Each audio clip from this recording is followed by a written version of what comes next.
Town of St. John, we call to order for the Board of Zoning Appeals. Please stand for pledge allegiance. Pledge allegiance to the flag of the United States of America and to the republic for which it stands, one nation, under God, indivisible, with liberty and justice for all.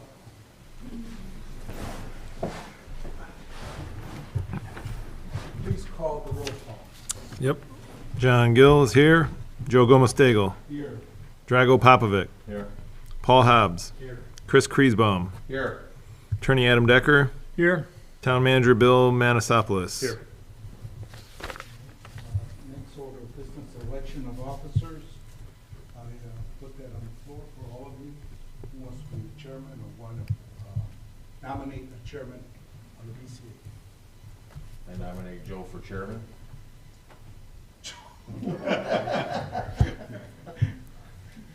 I'll second it.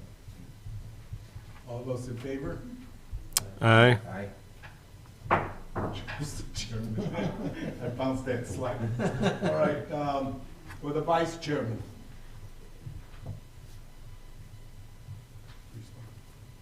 I nominate Griesbaum for chairman, for vice chairman.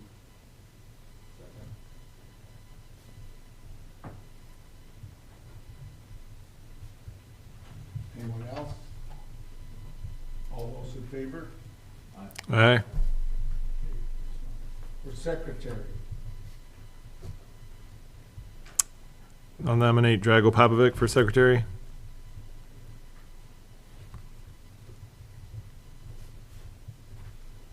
Second it. I second that. All those in favor? Aye. Aye. Opposed? All right, we got a chairman, vice chairman, and a secretary. But do we have the minutes for December 18th, 2023 Board of Appeals regular meeting? Yeah, they were emailed out in the packet a few weeks ago. So if everybody's gone over them, we could take a vote on them to get them approved. Do you want to approve the minutes for December the 18th, 2023 Board of Zoning Appeals? All those in favor? Aye. Aye. Opposed? Any questions or anything? All right. All right, we'll start off with the public hearing. A, 2024-01 special exemption from St. John MC 24-122 and St. John MC 24-373 ET, St. John MC 24-45 to allow a church / place of worship within an R2 PUD single-family residential planning unit development zoning district in the US 231 overlay district at approximately 280 feet east of the Park Place in US 231 in St. John, Indiana. Nathan, everyone's, Yes, Mr. Chairman. Good evening to the Board of Zoning Appeals. Nathan Viss on behalf of Suncrest Church here this evening. In addition, Pastor Jamie Ward and Brad Lambert here on behalf of the church. We're seeking a special exception this evening. There's not a specific address for the property, but I believe it's up here on the screen, located here on 231, right outside the gates of St. John. My client acquired this parcel approximately 2 years ago as a result of some forward-looking as the existing location of the church that they have right now. They've maxed out their space. Just by way of background, Suncrest Church began as a small church here in St. John starting in 1994. It started in a resident's backyard. In 2002, they started the facility on Harris Street. They've continued to grow and grow and grow. And if we were to look at that on the aerial overview, you would see that with all the expansions that they've engaged in over the course of nearly the past 2 decades, they've maxed out that particular area. They're looking to continue to grow and reach the community. And this particular location has greater visibility, greater access to traffic, and is going to serve better the church as well as the community in the proposed location.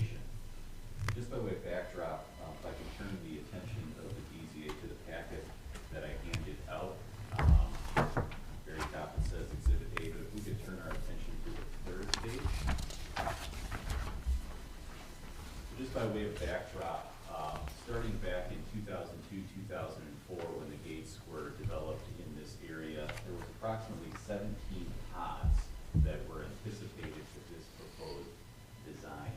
And the location of the proposed church is located partially within pod 3 as well as within pod 7, which were designated to be PUD or R2 designation. Now, as we take a look at this proposed design that was proposed back in 2004 and adopted at that time, you can see even when you take a look at where the other church right up the street is located, where the school is located and designed, that things haven't completely developed in exactly the way that we anticipated that this area would. So in addition, if you take a look at the northern edge of the area outlined there in green, you can see that the road has curved east and west and created a nice box area for this proposed location. So right now, the zoning of this lot is zone R2 PUD. Now, underneath your existing code, a church is allowed in an R2 zone district, but what it requires is what's called a special exception, and that's what we're before you this evening to see. To step back then just a little bit, the other item that I should note is that this proposed area is also part of your 231 overlay. So because of that, a couple of years ago, the town council identified that this corridor is one that we're seeking for service and for retail. Excuse me, could you turn the mic on? It's on the back side of the microphone. At the base of the, yep. Better? Yeah. Okay. Yep. The other item that I wanted to mention is that this area falls within the line of the US 231 overlay district, which is to encourage retail service oriented business along this entire corridor. So this portion of the property also falls within that zoning as well. Churches are allowed in this type of zoning, and for that reason, we're requesting a special exception to that portion of the zoning as well. We've been before the Plan Commission last fall when we had extensive dialogue about pushing forward at that time. We had some more diagnostic things that we wanted to do at that point, so we pulled back in the September-October meeting, and now we're back before you again this evening. As you take a look at the first page of the packet that I handed out, you can see on the right-hand side what the proposed area for the rezone is going to be. It's that approximately 13.62 acres. And then to the left of it, you're going to see kind of an L-shaped portion. One of the items that the church has been assessing, and we've discussed at length with the town, is to turn that section into a commercial district to enhance the value for the town. And we think that'd be of great benefit. There can be some sharing of parking spaces between the church and the commercial area, and that's going to be a separate application where we seek a rezone to expand the R2 over to a commercial to enhance the allowed area for commercial development and a taxation base. When we also take a look at special exceptions, one of the items that your code requires in the application process as well is a question of not only parking but also access onto area roadways. Beginning last summer already, we had conversations with IDEM. IDEM has been on site, and they've indicated to us that provided you use right-hand turn-in lanes off of 231, they've got no objections based upon their current traffic studies to a church as well as commercial locations being placed on these particular locations. And I think that's very important. That's part of the analysis as part of your special exception code there. In addition to that, while we recognize that this is in a, yeah, thank you. So you've put up there on the screen, you can kind of see where I've got the word R2. That's existing R2 that would be transferred over to the C2 designation to allow for the commercial development. That's just a proposed rendering and drawing. But just to come back to the special exception for the church, some other, I think, reasons or analysis that are very important is considering the size and growth of the church. This is kind of an entryway to the community as one is coming in from the east to the west as you come into town. I think having a church of this stature, having the number of people that it draws, really creates an anchor to the community at this particular location. It's going to enhance the commercial section that my clients are hoping to commence work on this summer if we're able to work together as a package with everything here. It's really, the proposed design has significant benefit to the town. If you take a look back at page 3, which is the original design, with the original design, there's approximately 21 homes that could be located there. We've run an analysis, we've shared this with the Plan Commission. If we were allowed to build both the church on the 13 acres and then expand the commercial section that's listed right there, the amount of revenue that that would bring into the town over 10 years is about $1.1 million.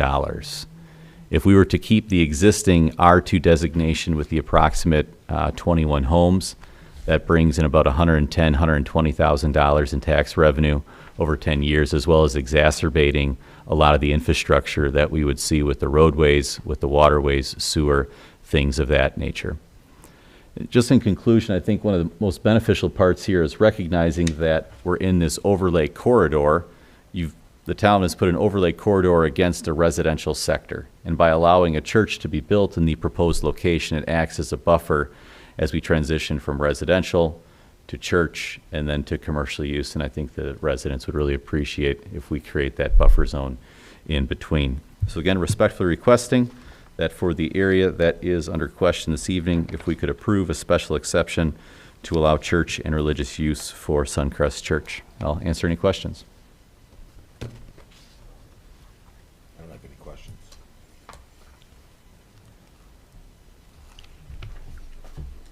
Mr. Chairman, just to follow up and clarify, the Board of Zoning Appeals' role tonight is to consider the application.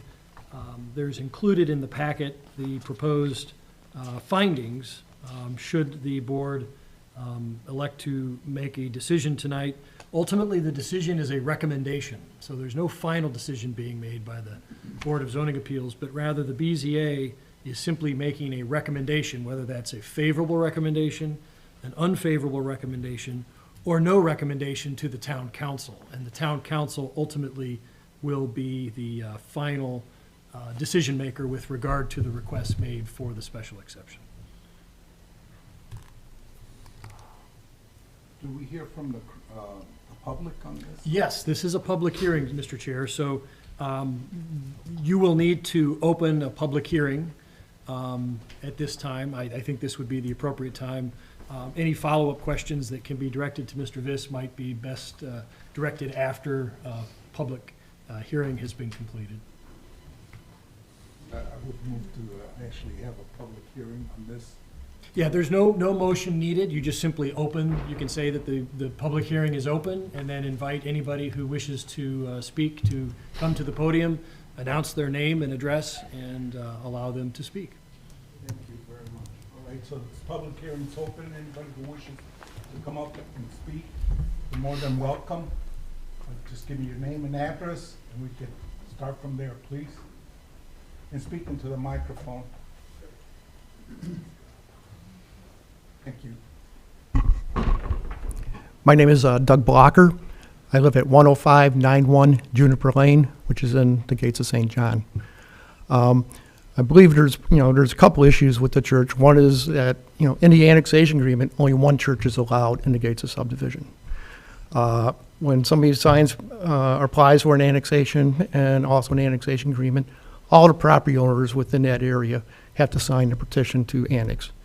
In my experience, it's also when there's an amendment to the annexation agreement, all property owners also have to sign it.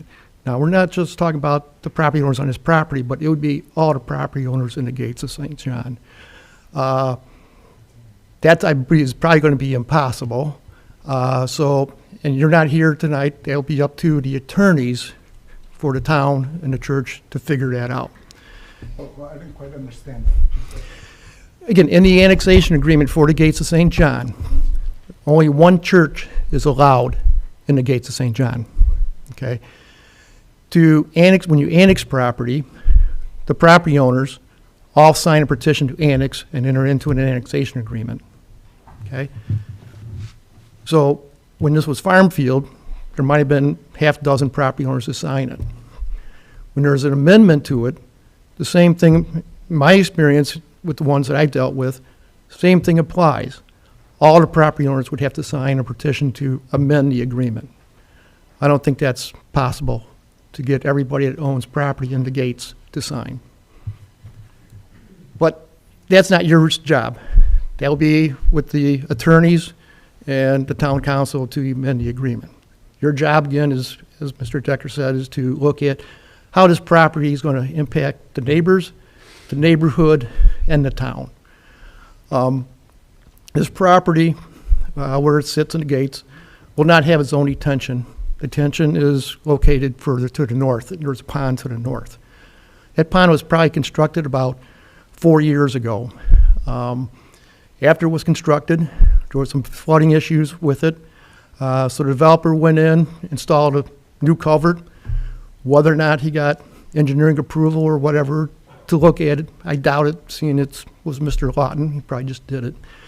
But it reduced the flow out of the pond, therefore reduced the detention volume. Since that pond was built, you also have those 3-story row houses that were built at a higher density than was originally proposed for the area. Therefore, you got more impervious area, more runoff. It's going to affect the detention. This property was proposed for single-family homes. Single-family homes maybe have a lot coverage of maybe 40%.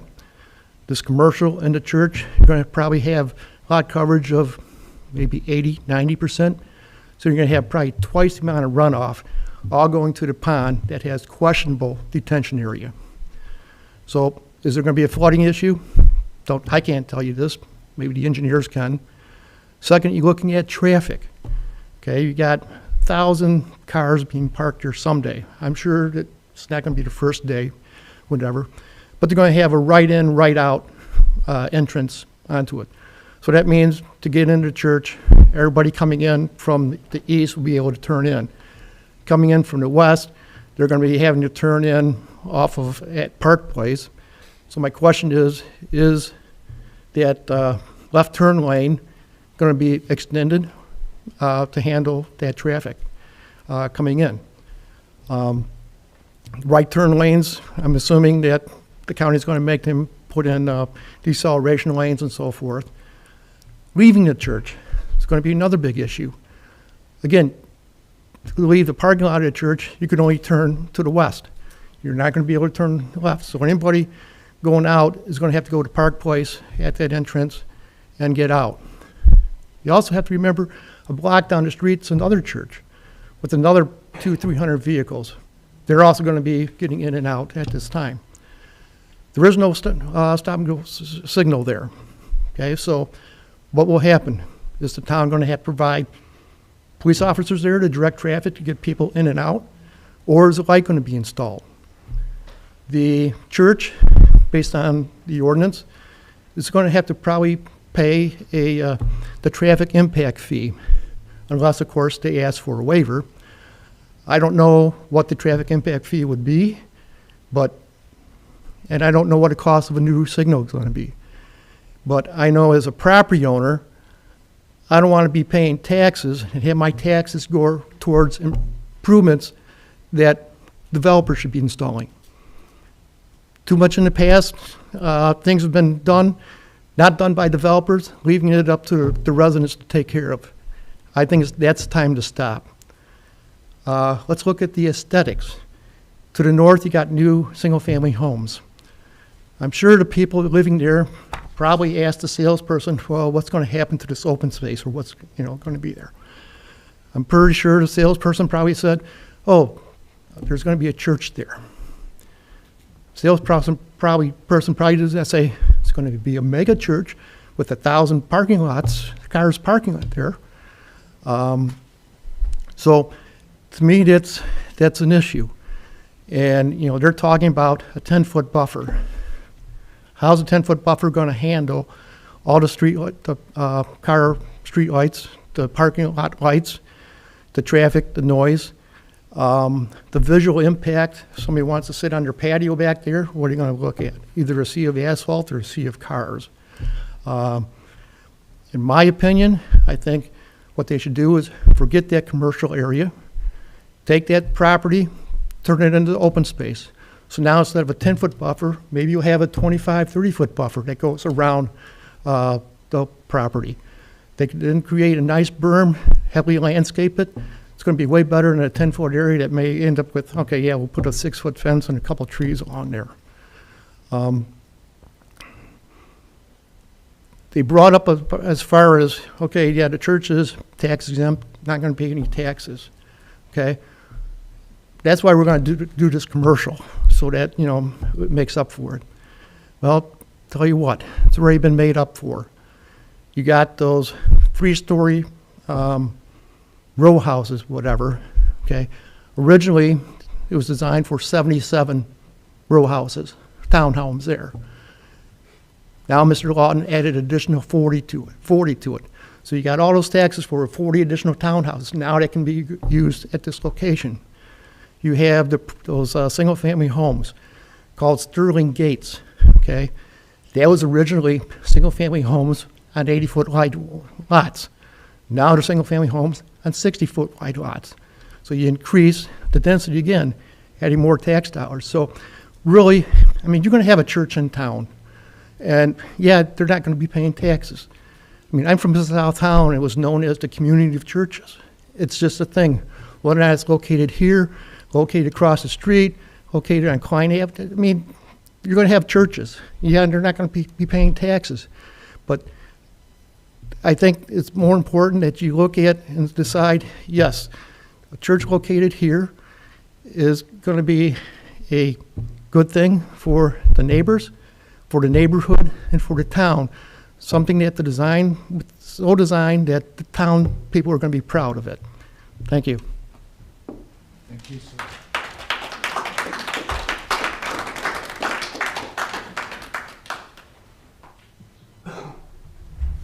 Is there anyone else who wants to speak?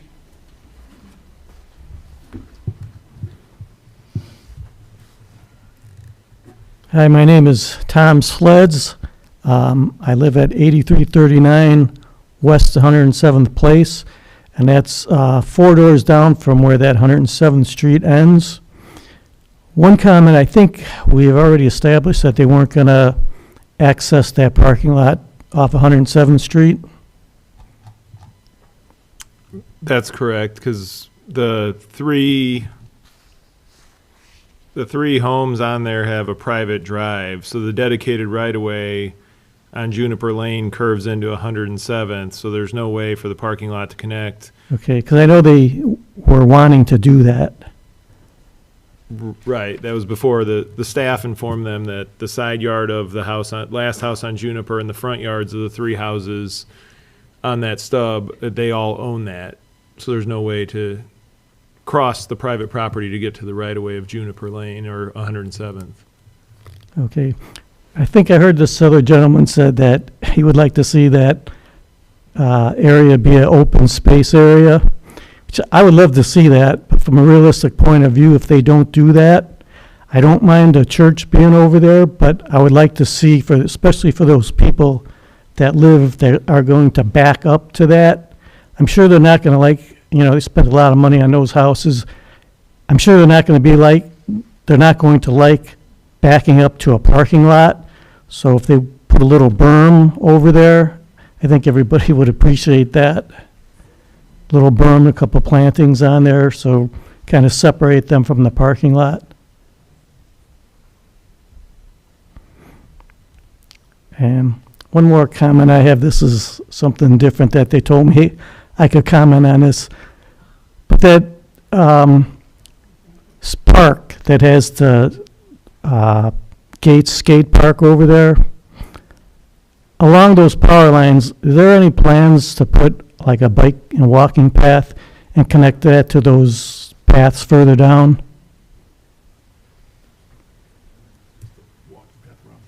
Yeah, I think it's just circling. So there'll be a path around the actual park, but there's no plans as of yet moving that way. Okay, I would like to see that. I know there's that other path that runs diagonally across around through Cherville over there, and it would be nice if we could connect those bike paths. And that's all. Thank you. Thank you, sir.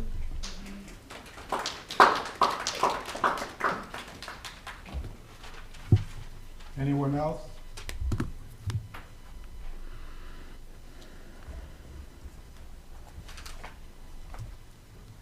My name is Martin Mitchell. I live at 17107 Juniper Lane.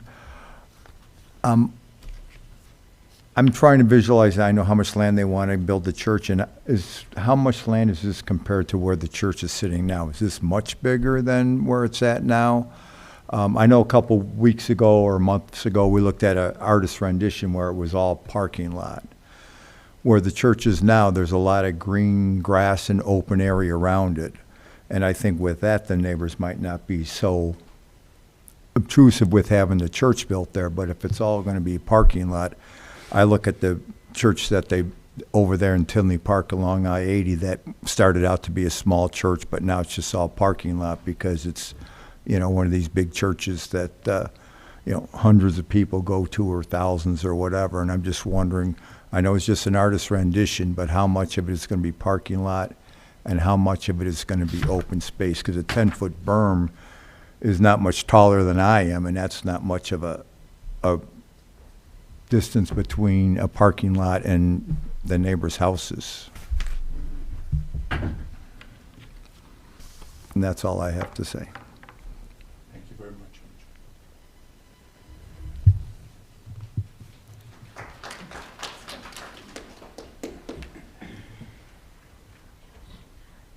Are there any more?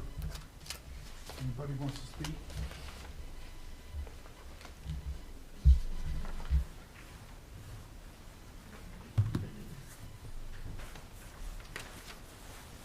Hi, Jerry Bertolo, 8404 Larkspur Terrace.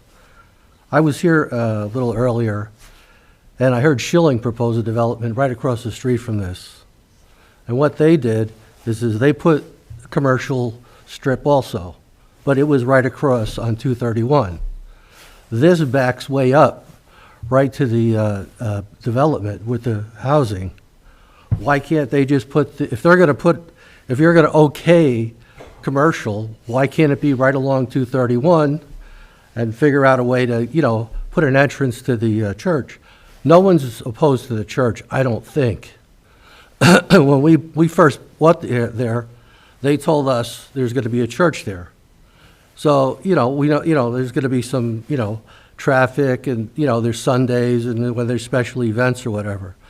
Now you're talking about people, you know, pulling, there's going to be noise. There's every kind of restriction for Sterling Gate, you know, whether it's dogs and lights and trim and whatever. You know, it's a retirement community. That's why I bought there. That's why the other people bought there. What we're doing here, and no offense to the, you know, church, I understand that they want to make some money. That's what, you know, we're all, you know, everyone does. But I think, you know, they have to be respectful of the residents there. That's all. And I hope you all are going to be respectful of this and not allow them to just, you know, put a commercial strip all the way right up to our housing. That's all. Thank you.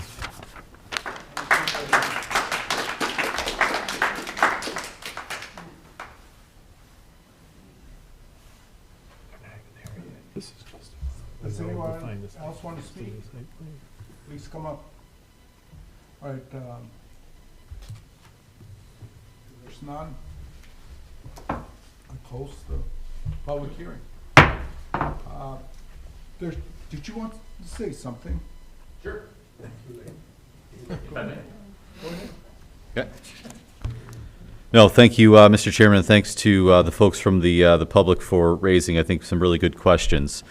I think the first item from Mr. Blocker, in 2004, there was an annexation that happened with the gates into the town. And an ordinance was passed at that point in time that my perception, I think your council would agree with me at that point in time, was in essence a zoning ordinance that allotted throughout the development a variety of zonings. And included in that zoning ordinance, for some reason, we're not exactly sure, we weren't part of that discussion at that point, is they agreed that there could only be one church in a particular pod, one school in a particular pod.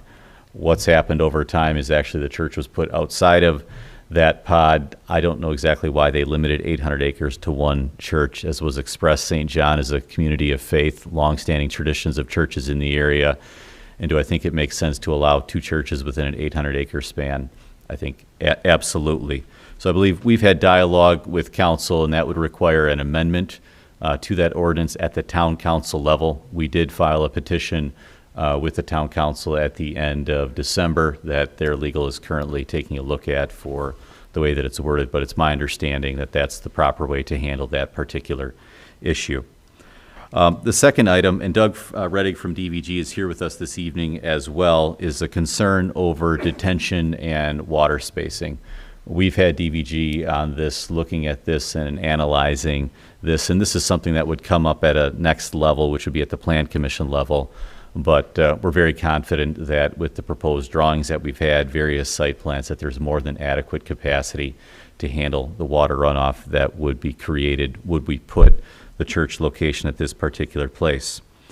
Number three is actually when we went to IDEM and we asked them what could we do here, we were told that you could do right in, right out at this particular location, but they said if you want to just keep it right in, that's something that we can do, as well as can you redirect traffic to Park Place.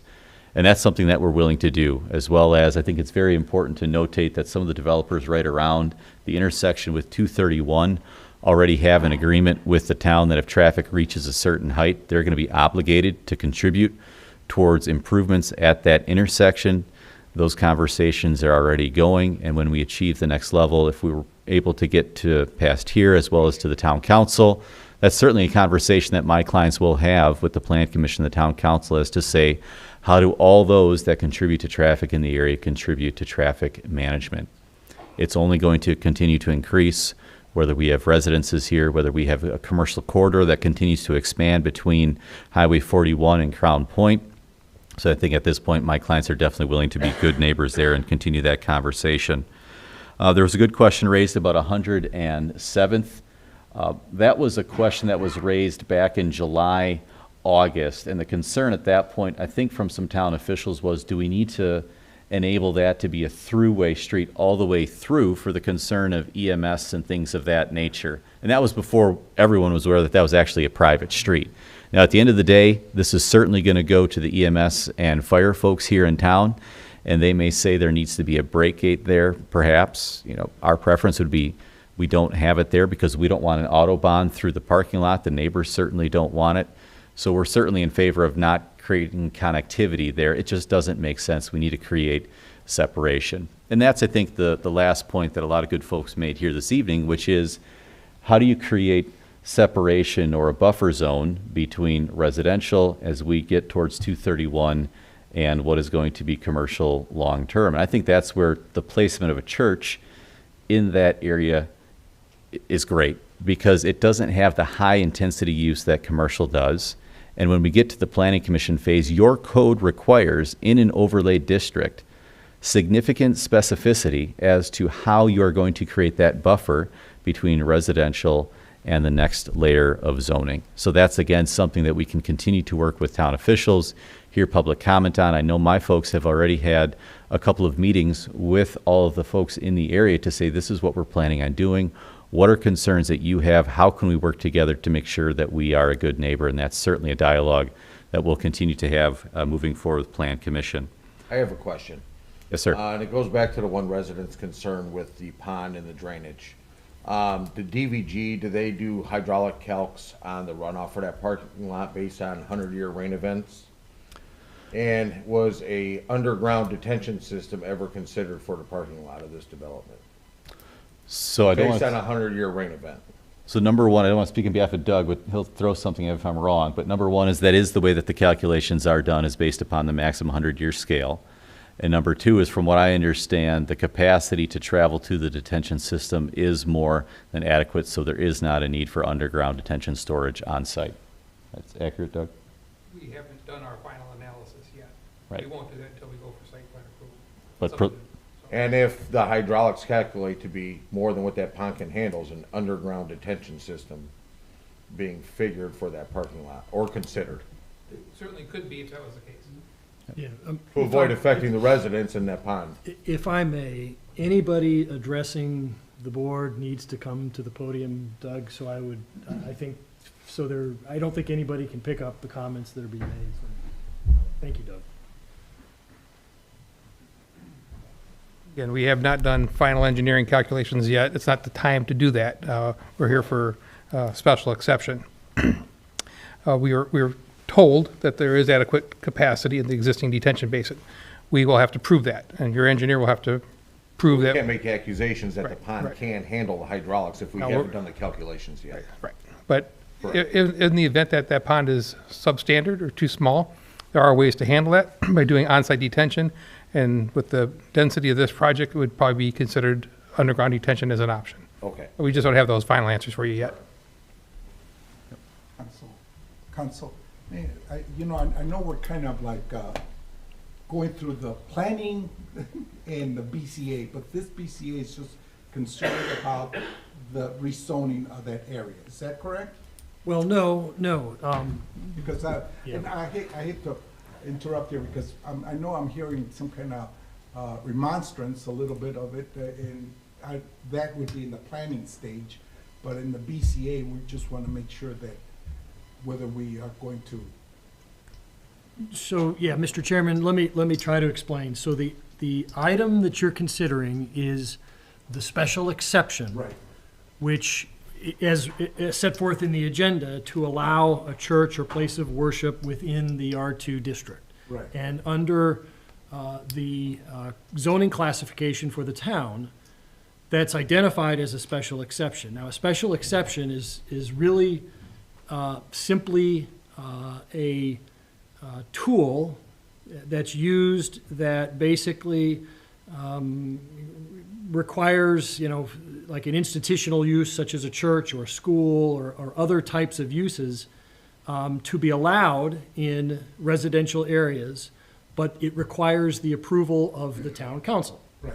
So ultimately, the town council will have to consider whether or not it is going to permit the church or place of worship to be able to build in this residential district, the R2 district. So the role of the BZA tonight is to hear the public comment and ultimately make a recommendation based on the facts that it has before it, the presentation that's been made and the comments made during public hearing, based on the findings of fact that are included in your packet, and either make a favorable recommendation for the special exception, make an unfavorable recommendation, or make no recommendation at all. And so ultimately, that's the task before the BZA tonight.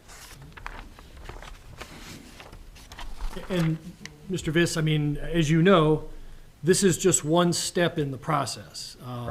Ultimately, the church will have to come back before the Plan Commission to submit a site plan and a development plan where more of the specific items, including stormwater drainage, traffic studies perhaps, or Green space. INDOT approvals, I'm sorry? Green spaces. Yes, landscaping, those are all items that will have to be considered by the Plan Commission at a future date.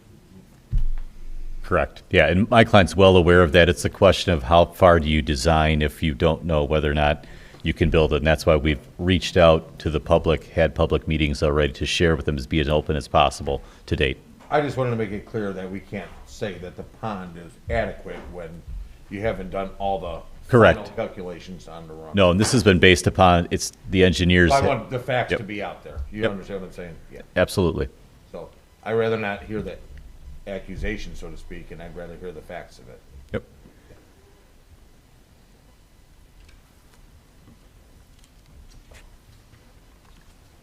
Any other questions from the board? I don't have any more, no. I don't have it. Okay. So we're going to basically go to favorable, unfavorable, or no recommendation at all. Yeah, Mr. Chair, whoever makes the motion, I would encourage them to follow the 7 items as far as those criteria in either making the favorable recommendation or the unfavorable recommendation, or even considering no recommendation. But that's why that's included in your packet, or those are the items that are required to be considered under the ordinance and under state statute. I believe the hearing's been closed. So Oh, is it? Hearing's been Okay. closed. I'm sorry, sir. Okay.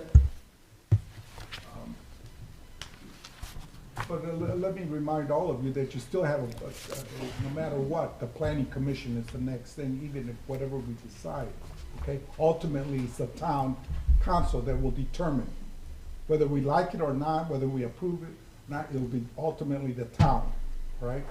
Our job is to basically look at the zoning and see if we can approve it based on the 7 items that were pointed out to us, right? I do appreciate you coming up and giving us your viewpoints, which are pretty much good, but again, someone brought up a fact that we have to do some more research into that area so that you can feel comfortable in our decision. So, based on this 7 points, the establishment, maintenance, the first one is that the establishment, maintenance, or the operation of the special execution will or will not be detrimental to or endanger the public health, safety, moral comfort, or general welfare. Number 2, that the special exception will or will not be injurious to the use of and enjoyment of other property in the immediate vicinity for the purpose already permitted, not substantially diminish and impair property value within the neighborhood. Number 3, that the establishment of the special exception will or will not impede the normal and ordinary development and improvement of the surrounding property for use permitted in the district. Number 4, adequate measures will be taken to provide ingress and egress so designed as to minimize traffic congestion in the public street. And number 5, that the adequate utilities, access road, drainage, and/or necessary facilities will be provided. Number 6, that the adequate measures will or will not, in all other respects, conform to the applicable regulations of the zoning district in which it is located. And number 7, that the special exemption shall be required to comply with the reasonable time limitations on the commencement and duration of the special exemption, as well as the holder of the rights to the same. Having said that, are there any comments or from the board? No, I made my comments. Okay, so I'm in favor of a favorable. you what? I'm favorable. You're favorable? Yeah. Make a I motion. make a motion for a favorable decision. Recommendation. Do you have a second? Second? Mr. Chair, normally, are you making the second, or are you asking for a No, second? I'm asking for a Okay. second, I'm sorry. That's all right. Anyone second? Second. Okay. All those in favor, signify by saying aye. Aye. Could you, vote on this, how many voting for yes and no, or on this recommendation, because there's 2 people here who voted for it. No, they made the recommendation, it was second, and everybody agreed. Everyone agreed, yeah. Okay, all right. Passed. Favorable. Yeah, Mr. Chair, I believe it was unanimous. I believe it was a Yes, 4-0. unanimous.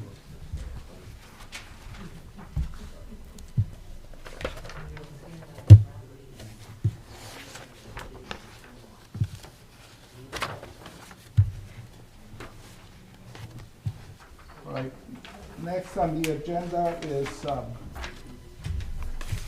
B 2024-0-2, use variance from St. John MC 24-192 and St. John MC 24-342 and St. John MC 24-45 to allow an indoor self-storage facility within a C2 highway commercial zoning district and the US 41 overlay district at 145 Earl Drive, St. John, Nathan Vice.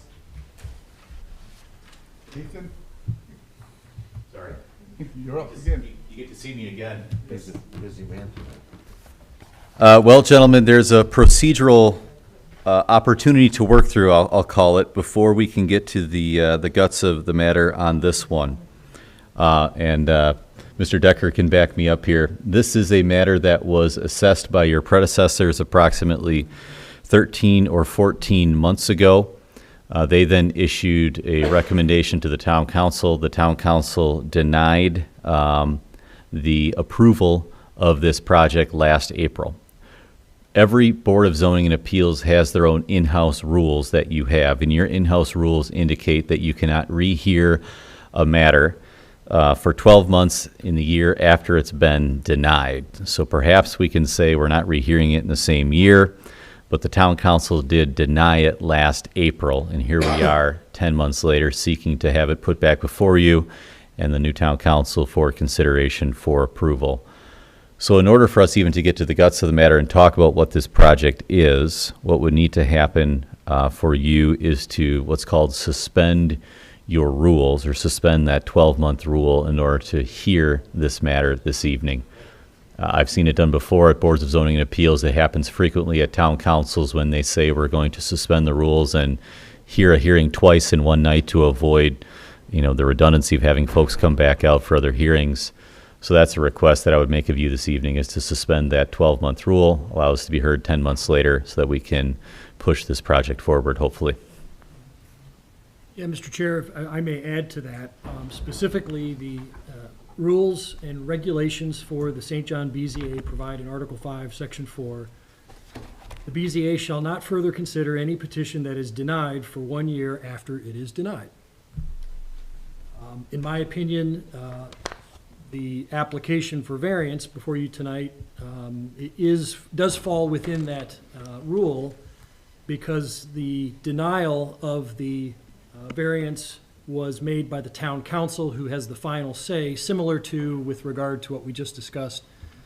This is a recommendation made to the town council, and the town council denied that in April of 2023. Regarding the rules and regulations of the Board of Zoning Appeals provides in Article 6, Section 2, that the rules or any portion of them may be suspended by a majority vote of the entire membership of the board. No suspension shall be continued beyond the adjournment of the public meeting at which the motion to suspend was passed. So what that would require is a vote of 3 this evening, 3 of the 5, because it requires a majority vote of the 5 members, to suspend the rules to allow and even consider the application tonight. So that's going to have to be the first thing that's going to be considered by the Board of Zoning Appeals before the applicant can go any further. So suspending the rules would be one that would have to pass. That would require, right, there would require a motion, a second, and an affirmative vote with at least 3 of the members voting in the affirmative.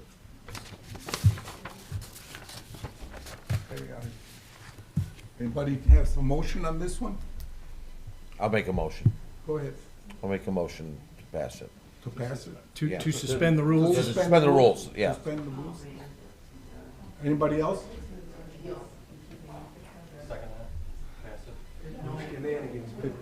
Okay, so there's a motion and a second. We need a vote, and I would suggest that there be a roll call vote. Okay, we are gonna have to have a roll call on this.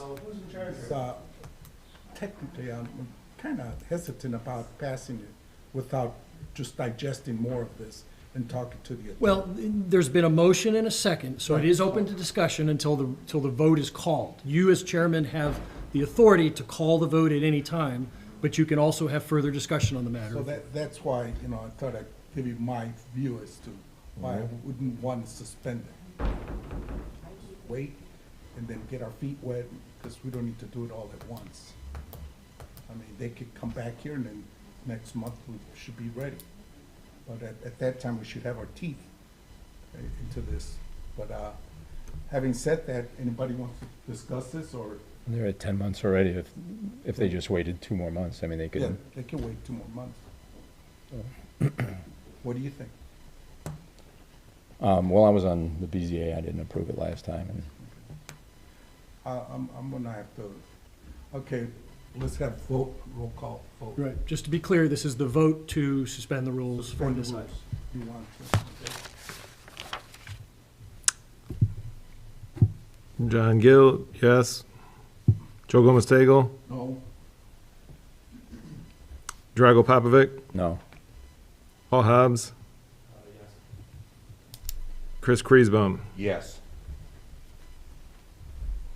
we have,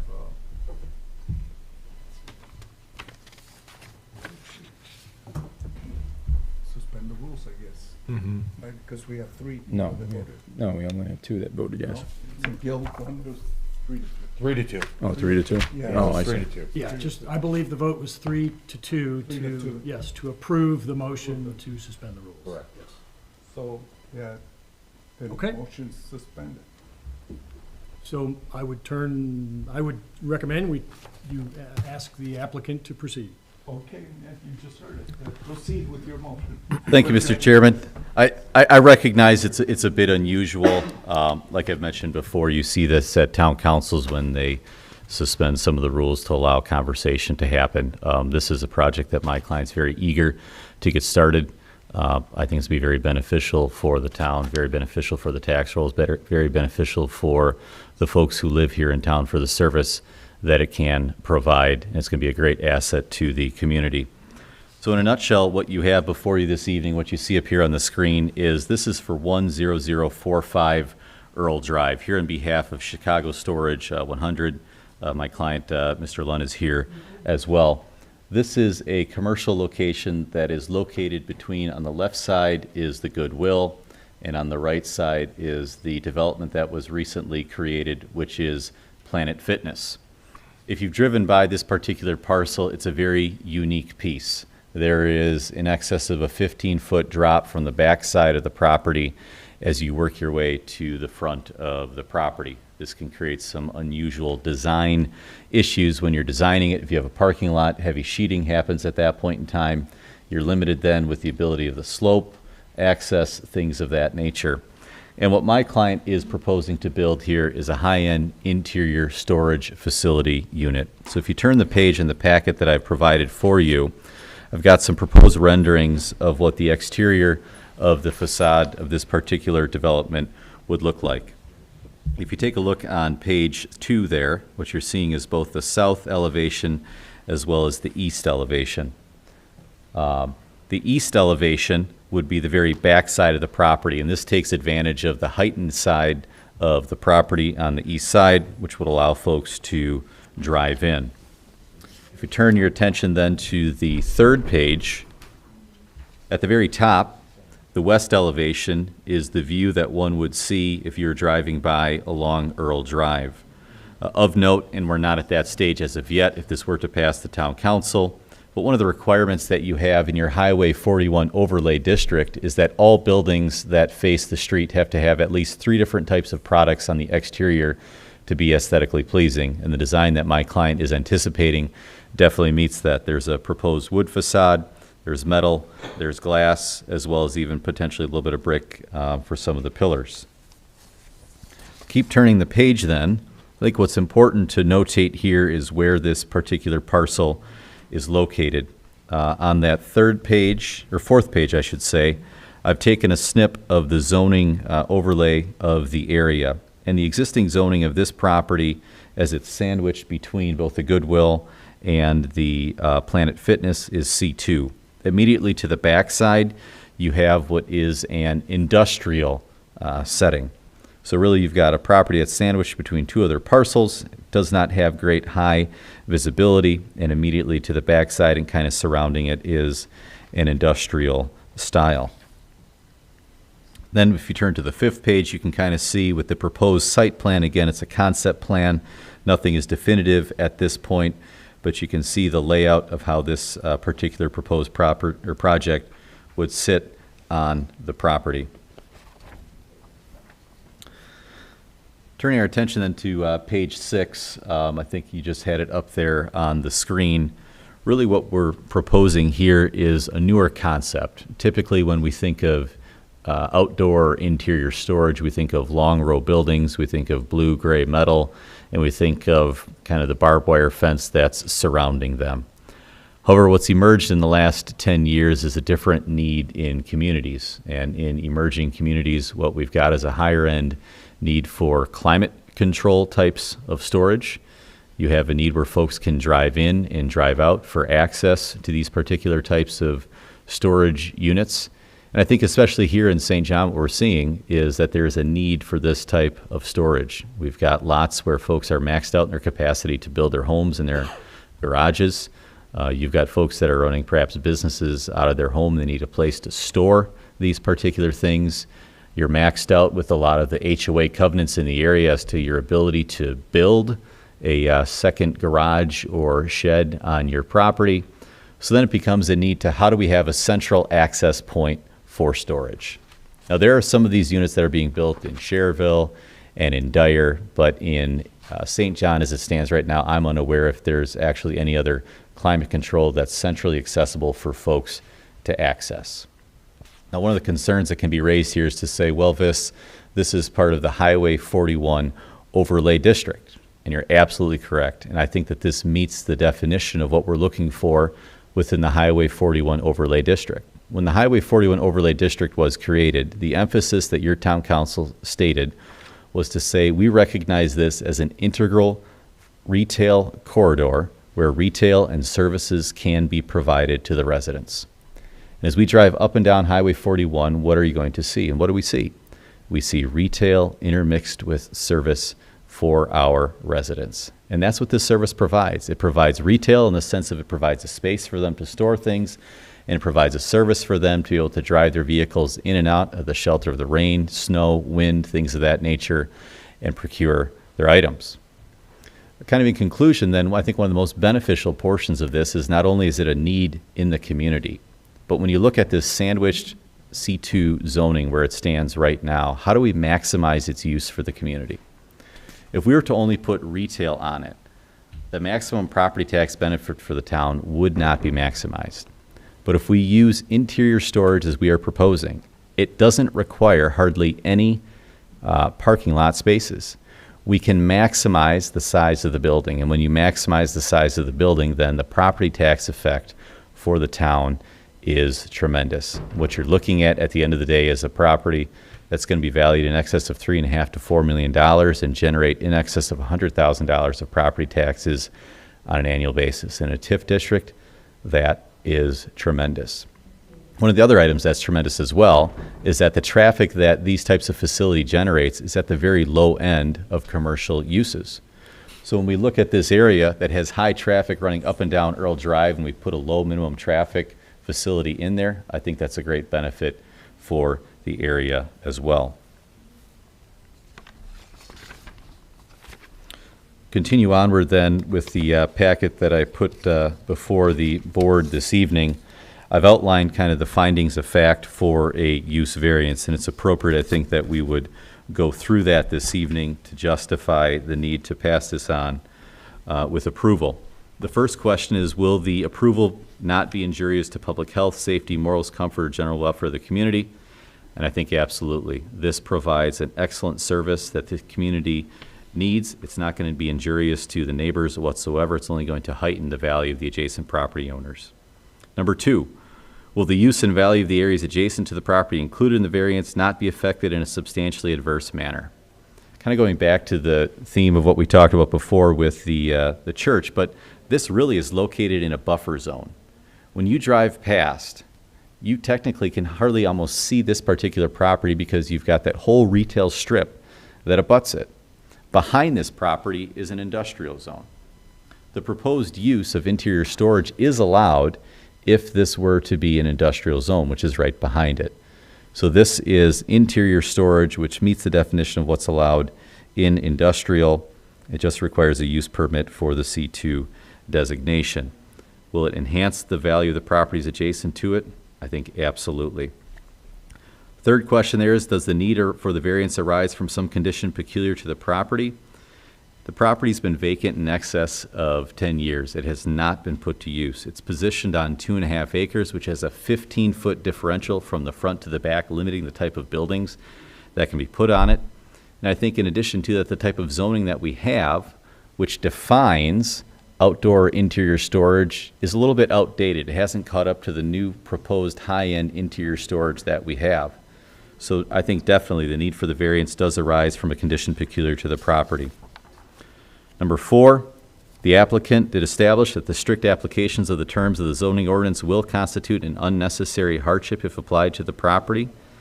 Like, if we strictly apply the zoning code to deny this application for this unique property, absolutely there is a hardship for my client.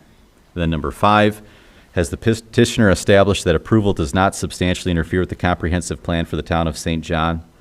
As I've outlined, we're in a Highway 41 overlay district, which wants to encourage both retail and service industries. This proposed use enhances both service as well as retail and enhances the tax base for the town. So we would respectfully request that you would gain favorable approval for my client's use variance this evening, and I'll answer any questions. Okay, I'm gonna open it up to the public here too.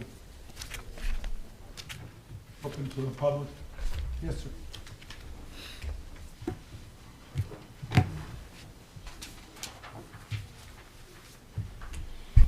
Doug Blocker, 10591 Juniper Lane, St. John. Hearing the proposal, I would not be in favor of this proposal. I think it's the wrong type of use for that area.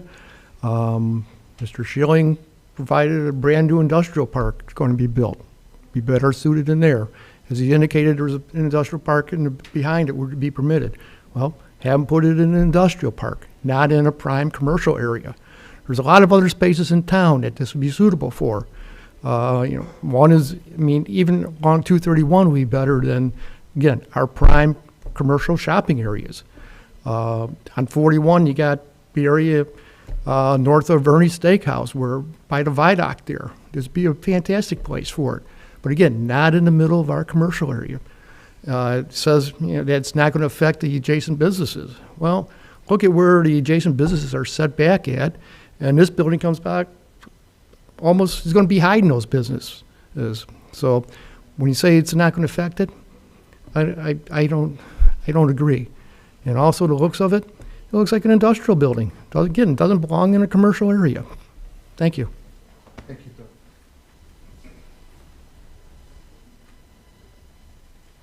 Anyone else? Anyone else? Anyone else? Public hearing's closed. All right, I will entertain. You want to discuss anything? No, go ahead, discuss, yeah. I drove past a lot several times after I seen this on the agenda.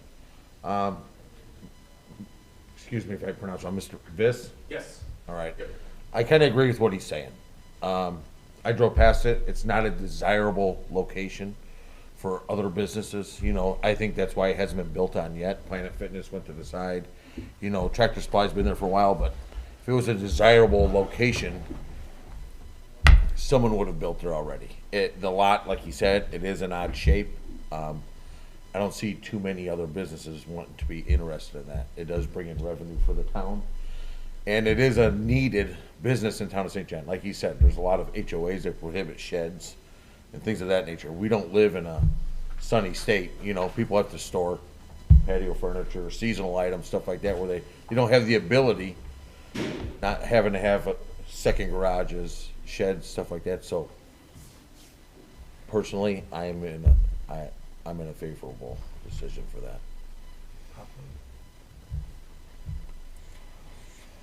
Well, I like the idea as far as the TIF goes, but this came before the previous BZA members, and I thought that the use of the property would be better served for what it's intended.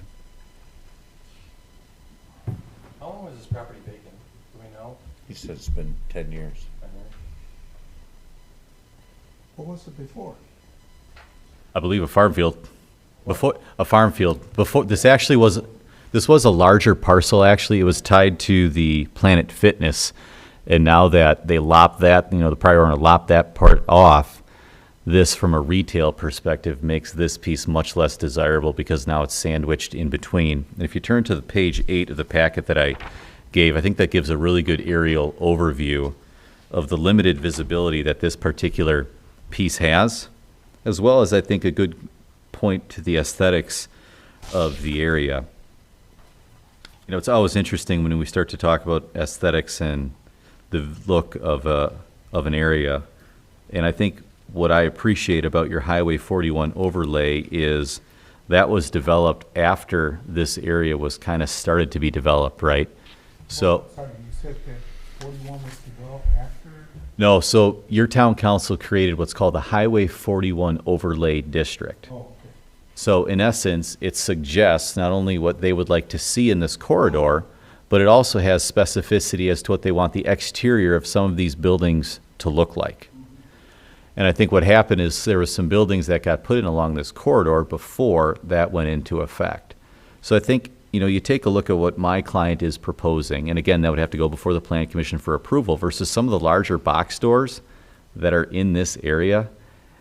Personally, I would say that what my client is proposing is very aesthetically appealing, especially when you start to take a look at, say, for example, the backside of Earl Drive of this retail strip mall. While the front is great, on the backside, it's not aesthetically appealing. Unfortunately, it was built, before the Highway 41 Overlay District was put in. So all the way around, all four sides, what my client is proposing is an aesthetically looking, appealing building that fits kind of the mold of what is surrounding it.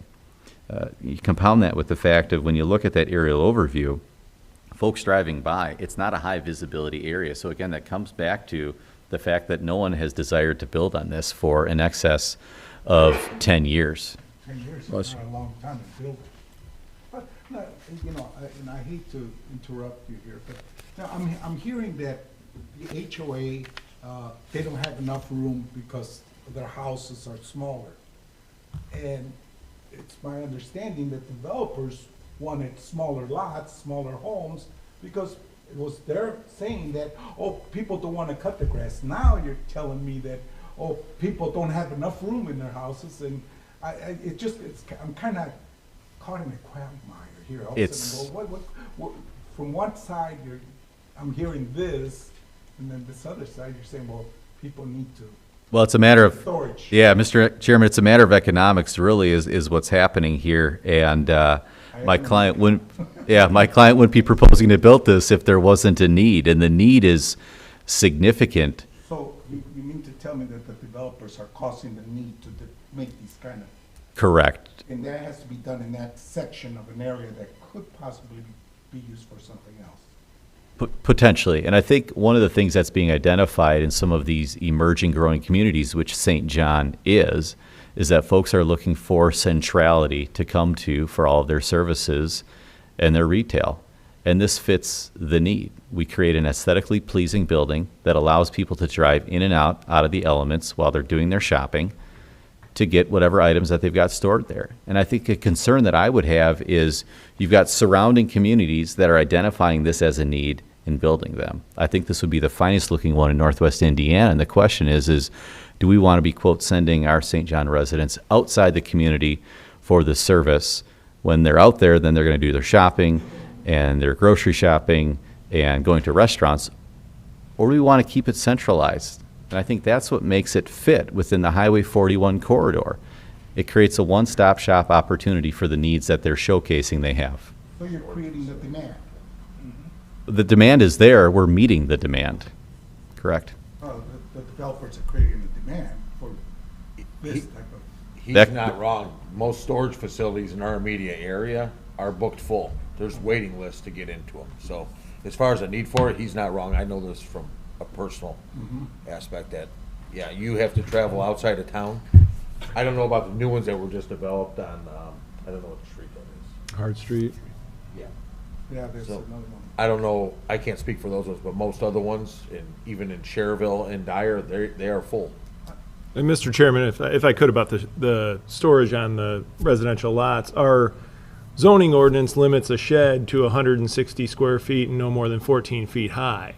So even if you had built a house on 5 acres, when you come into the building and planning department to get a permit to do a shed, we're gonna limit you to 160 square feet, no more than 10 by 16 or 14 feet high. So then, thus, regardless of the lot size or the house size, our other rules would still be forcing your hand to limit the amount of on-site storage you had on your property. Now, some of the more upscale subdivisions have the covenants that say that people in there aren't allowed to have sheds. For example, the preserve, that they have in their covenants that no sheds are allowed. So you could have a 2-acre estate lot in the preserves and still not be allowed to have a shed due to the covenants were written for the preserves to not allow sheds. And those people may need places to store things such as seasonal items and stuff like that, where there's a need for it in town.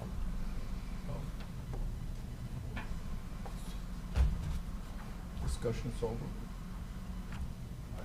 Yeah. Anybody wants to make a motion? Yeah, and I would suggest, Mr. Chair, so again, when the motion is made, I would recommend that whoever makes the motion, whether it's to approve or disapprove, go ahead and recite the 5 items that are listed on the page included in your agenda packet, which is the findings of fact for the use variance.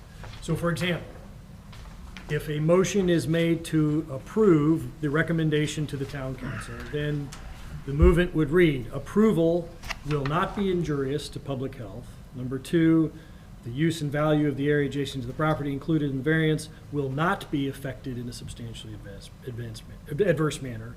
Number 3, the need for the variance will arise from some condition peculiar to the property, and the reference was made in the discussion. In the same item 4, the applicant did establish that the strict application of the terms of the zoning ordinance will constitute an unnecessary hardship. Number 5, the petitioner has established that approval does not interfere substantially.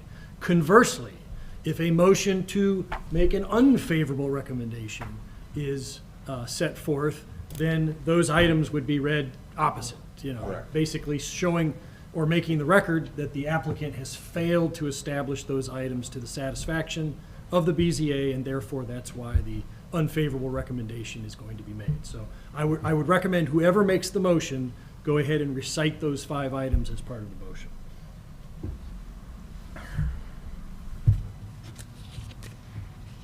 Anybody wants to motion? Incite this, I'll make a motion for a favorable recommendation based on the approval will not be injurious to public health, safety, morals, comfort, or general welfare of the community.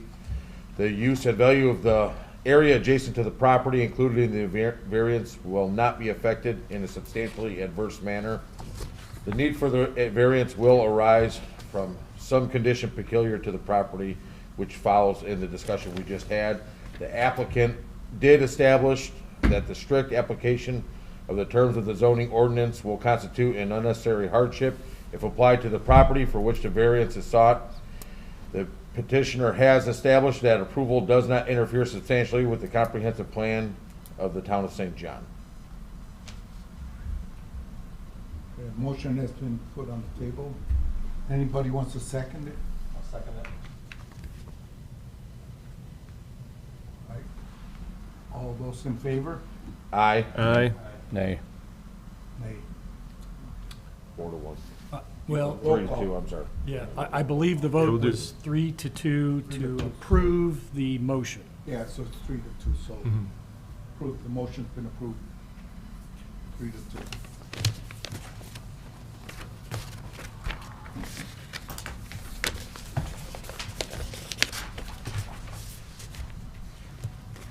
And again, this is the recommendation to the town council. so. Next on the agenda, new and old business, resolution 2024-1 and 2024-3. Consider resolution to approve and readopt the rules and regulations of the Board of the Zoning Appeals.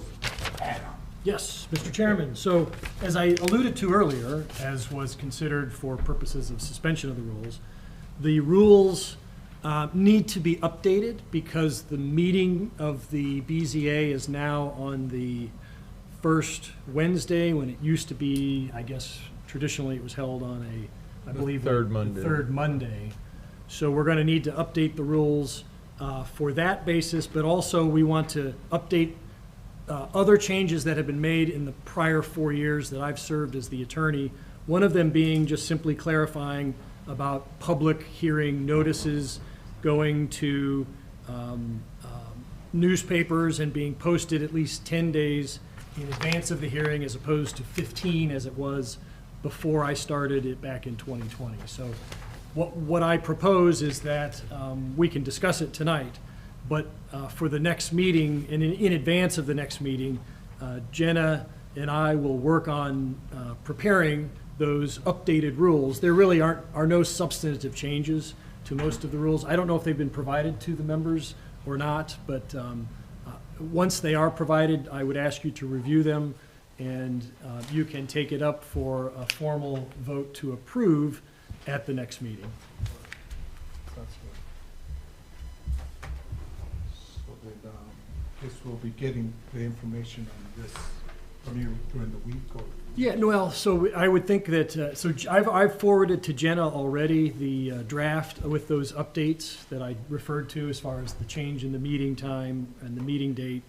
And so I think she wants to go through it, and then hopefully in advance of the next meeting next month, well in advance, she would send that out to each of you so that you have the opportunity to review them, and then ultimately approve those at the next meeting. It'd probably be sent by email, I presume, by Jenna, so. Thank you very much for your assistance today. Everyone, are there any comments or Open it up to public, any other public comments? any other public Any other comments? public comment? No? About the board, any comments or for the good of the order or nothing? No? All right, Adjourn the meeting. meeting's adjourned.